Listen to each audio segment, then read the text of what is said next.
when Napoleon lay at Boulogne for a year with his flat-bottom boats, and his grand army, he was told by someone, there are bitter weeds in England.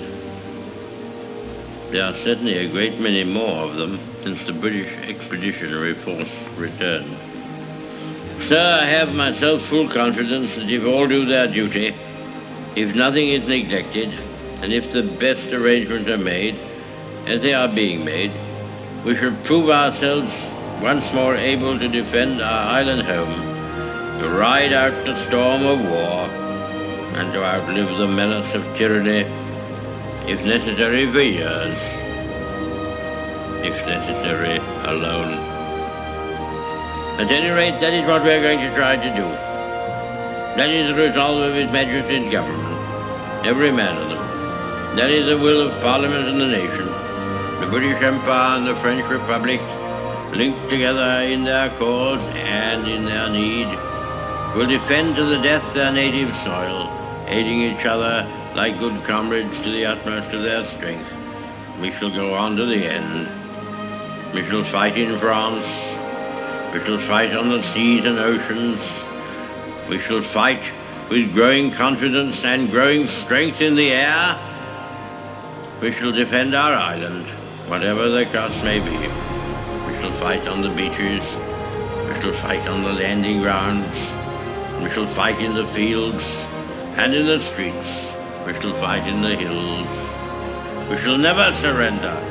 And if, which I do not for a moment believe, this island or a large part of it was subjugated and starving, then our empire beyond the seas, armed and guarded by the British fleet, would carry on the struggle until, in God's good time, the new world, with all its power and might, steps forth to the rescue and the liberation of the old.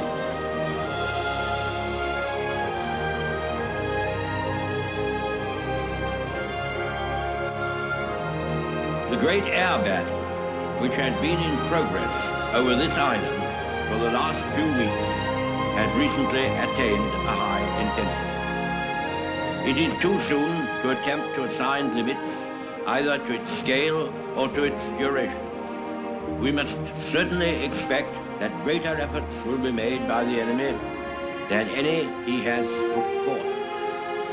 Hostile airfields are still being developed in France and the Low Countries, and the movement of squadrons and material for attacking us is still proceeding.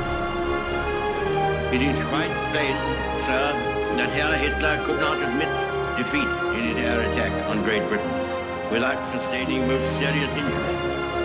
If, after all his boasting and blood-curdling threats and lurid accounts trumpeted round the world of the damage he had inflicted, of the vast numbers of our air force he had shot down, so he says, with so little loss to himself, if after tales of the panic-stricken British crushed in their hole, cursing the plutocratic parliament which had led them to such a plight, if after all this, his whole air onslaught were forced, after a while, tamely to peter out, the Führer's reputation for veracity of statement might be seriously impugned. We may be sure, therefore, that he will continue, as long as he has the strength to do so, and as long as any preoccupation he may have in respect of the Russian Air Force allow him to do so.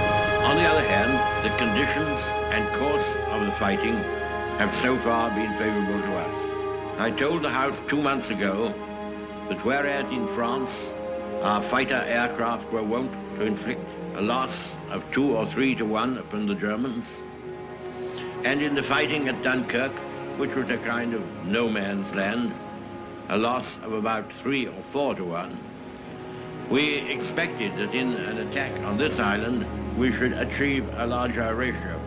This has certainly come true.